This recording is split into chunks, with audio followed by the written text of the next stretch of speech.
show that the relation R defined in the set A of all triangles as ಈ particular definition is an equivalent relation. Equivalent ಅಂತ ಹೇಳಿ prove ಮಾಡಬೇಕು. Consider 3 triangles T1 ಮತ್ತು T2 T3 which among the triangles T1 T2 and T3 are related. So ಇದು ಆಮೇಲೆ ಮಾಡೋಣ. So ಮೊದಲನೇದಾಗಿ ಏನು ಕೊಟ್ಟಿದ್ದಾರೆ ಹುಡುಗರ, R is defined to be T1 T2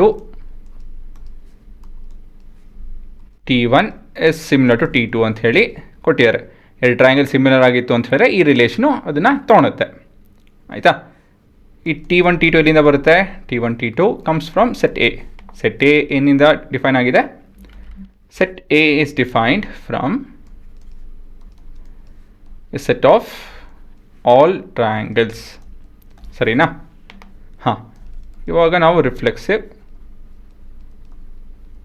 ಬಗ್ಗೆ ಮಾತಾಡ್ಬೋದು. Consider TA which is part of set A. So a triangle is similar to itself. ಹಾಗಾಗಿ TA will be similar to TA.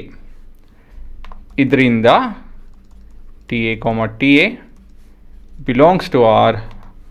Therefore R is reflexive ಅಲ್ವಾ? ಒಂದು element ಅದ್ರ ಜೊತೆನೇ relate ಆಗಿದೆ ಅಂತ ಹೇಳಿದ್ರೆ ಇಟ್ ಈಸ್ ರಿಫ್ಲೆಕ್ಸಿವ್. ಹೌದಾನೆ? Next symmetric. ಹಾಂ, ಸಿಮೆಟ್ರಿಕಲ್ಲಿ ನಾವು ಒಂದು triangle T1 and T2 belong to R ಅಂತ ಹೇಳಿ ತೊಗೊಬೋದು. ಸರಿನಾ? ಸೊ ಈ T1 T2 ಇಲ್ಲಿಂದ ಬರುತ್ತೆ. T1, T2 will be part of your set A. So ಇದರಿಂದ ಏನು ಹೇಳ್ಬೋದು ನಾವು? T1 will be similar to T2. ಹಾಗಾಗಿ T2 will be similar to T1. ಸರಿ ತಾನೆ? ಸೊ ಇದರಿಂದ T2, T1 should be part of your relation. So from this I can infer R is symmetric.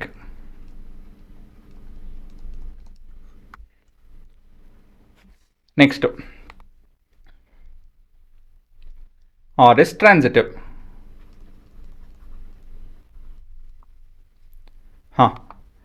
So R is transitive again ತೊಗೊಬೇಕು ನಾವು. Let T1 T2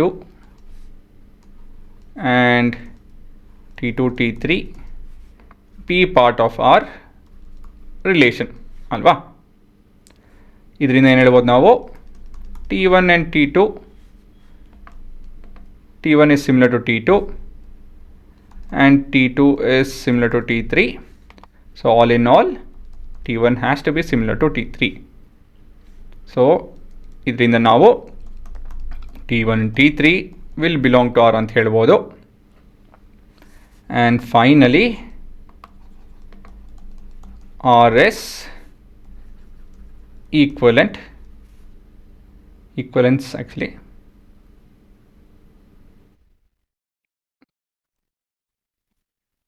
relation.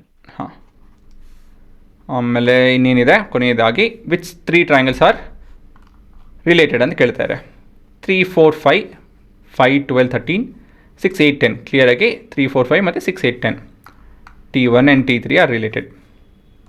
Triangle T1 and T3 are related as 3 by 6 will be equal to 5 by 4 by 8, which is equal to 5 by 10. So therefore as per SSS similarity criteria, ಇದರಿಂದ ಎಲ್ಲ combine ಮಾಡ್ಕೊಂಡು ಏನು ಹೇಳ್ಬೋದು ನಾವು? This two are related. So T1 T3 belong to R ಅಂತ ಹೇಳಿ ನಾವು conclude ಮಾಡ್ಬೋದು. ಅಫ್ಕೋರ್ಸ್ T2 ಜೊತೆ ಅದು ರೇಷಿಯೋ ಯಾವುದು ರೇಷಿಯೋ ಬರೋಲ್ಲ, ಹಾಗಾಗಿ ಅದೇ ನಮ್ಮ ಉತ್ತರ.